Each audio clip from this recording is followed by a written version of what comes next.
आप तमाम को मेरा सलाम, आदाब, नमस्कार। मैं मंच पर तशरीफ़ फरमा कौमी चेयरमैन राष्ट्रीय ओबीसी महासंघ मोहतरम जनाब बबन राव तावाड़े साहब, चीफ गेस्ट साबिक़ा रुकन पार्लिमान व हमारे दोस्त जनाब हंसराज अहीर साहब जो चेयरमैन NCBC हैं गवर्नमेंट ऑफ इंडिया के, जनाब श्री केसना शंकर राव साहब, हमारे बुज़ुर्ग और हमारे खैरखा मोहतरम जनाब जस्टिस B ईश्वरैया साहब, जनाब अशोक जेटौड़े साहब जो नेशनल कोऑर्डिनेटर राष्ट्रीय ओबीसी महासंघ हैं, और जनाब जाजुला श्रीनिवास गौड़ साहब जो national president BC welfare association Telangana और आंध्र प्रदेश है,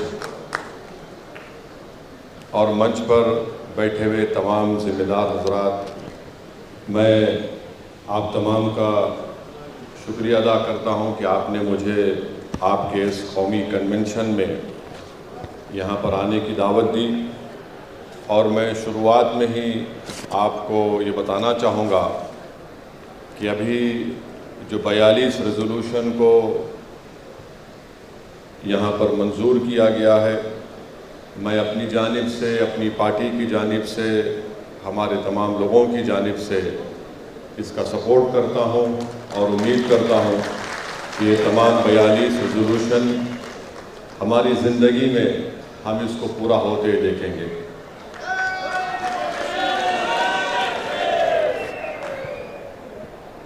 दूसरी बात मैं आपको ये बताना चाहूँगा कि मुझसे ये कहा गया कि हमारे शकील साहब जो महाराष्ट्र यूनिट के आपके ज़िम्मेदार भी हैं कि मैं इन 4 पॉइंट्स पर कुछ बोलूं कि एक तो कि government of India caste census करवाए, दूसरा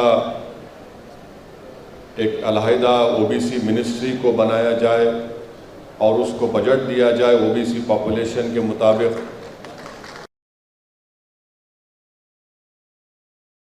50% की जो सीलिंग है उसको ख़त्म करके उसको बढ़ाया जाए।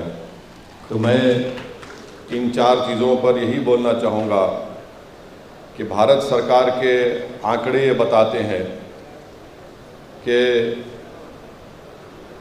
आज इस देश में, हमारे वतन अजीज़ में 22% अपर कास्ट लोगों के पास 41% देश की दौलत है। और उसमें ये भी आंकड़े ये बताते हैं कि टॉप 1% जिसके पास हाउस होल्ड्स हैं दौलत के एतबार से, उनके पास 25% मुल्क के पूरे एसेट्स हैं, और 5% जो टॉप के लोग हैं उनके पास 46% देश की दौलत है। तो इसलिए बहुत ज़रूरी है कि ये जो मांग की जा रही है कि ओबीसी का सेंसस हो, ये बहुत ज़रूरी है। और दूसरी बात ये है कि अभी बताया गया कि ओबीसी का पॉपुलेशन 52% है।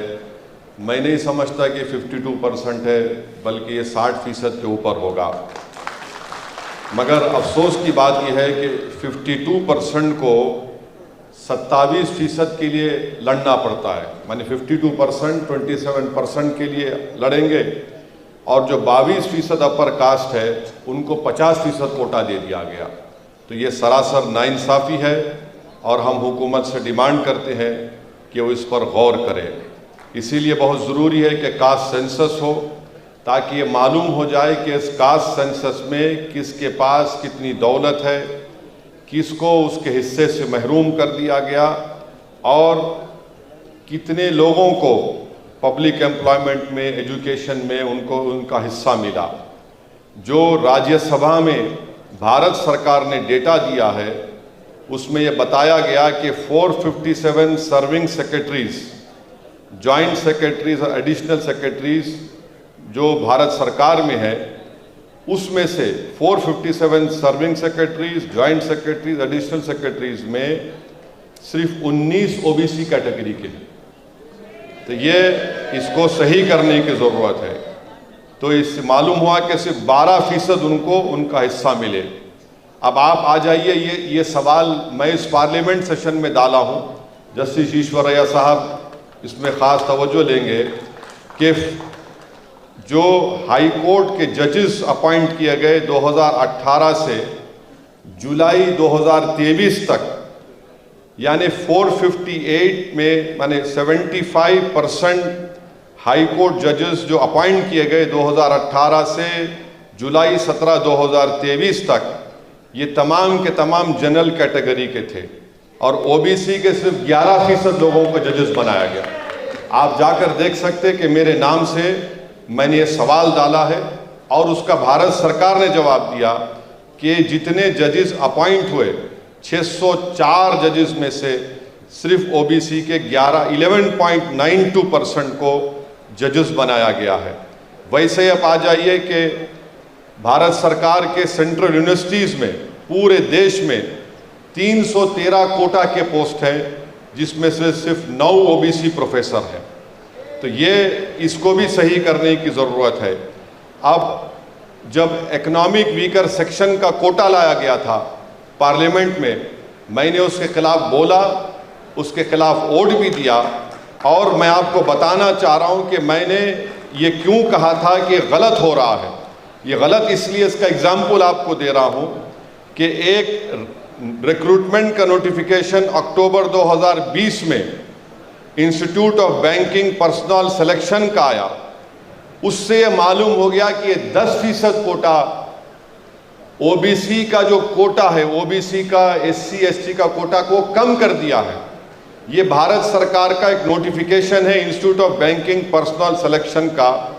उसमें यह बताया गया कि ओबीसी SC ST कोटा को रिड्यूस करके, कम करके 10% EWS कोटा में उसको दे दिया जा रहा है।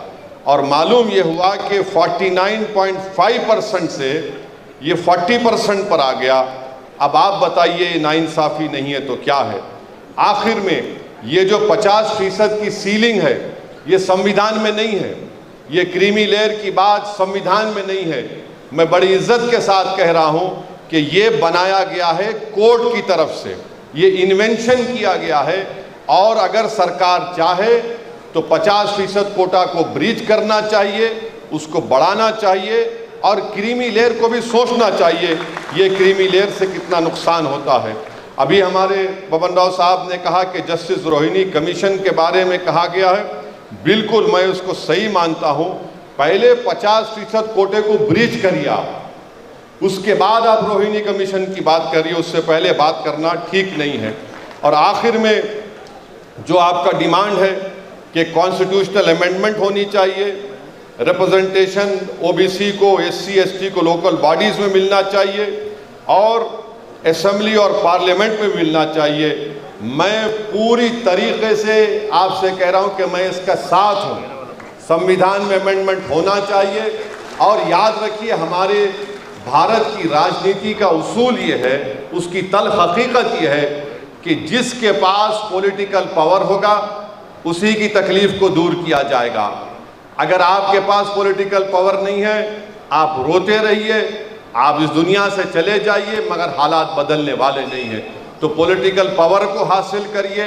ये आपके जो डिमांड्स हैं वो जेन्यून है, वो हक बजानिब है। आप अपनी पॉलिटिकल ताकत को दिखाइए ताकि कोई भी पॉलिटिकल पार्टी हो, चाहे किसी भी पॉलिटिकल पार्टी हो, जो इस देश पर राज करना चाहती है, उनको आपको कहना पड़ेगा जो हमारे 42 बातों को मानेगा वो हमारे वोट का हकदार होगा। मैं आप तमाम का फिर से शुक्रिया अदा करता हूं, ख़ास तौर से हमारे जस्टिस ईश्वरैया साहब का कि आपने मुझे यहाँ पर आने की दावत दी। और आपको इस बात का तयक़ुन दे रहा हूँ, आश्वासन दे रहा हूँ कि देश के जिस हिस्से में आप मुझे बुलाएंगे मैं आने के लिए तैयार हूँ, आपके साथ खड़े रहने के लिए। बहुत बहुत शुक्रिया।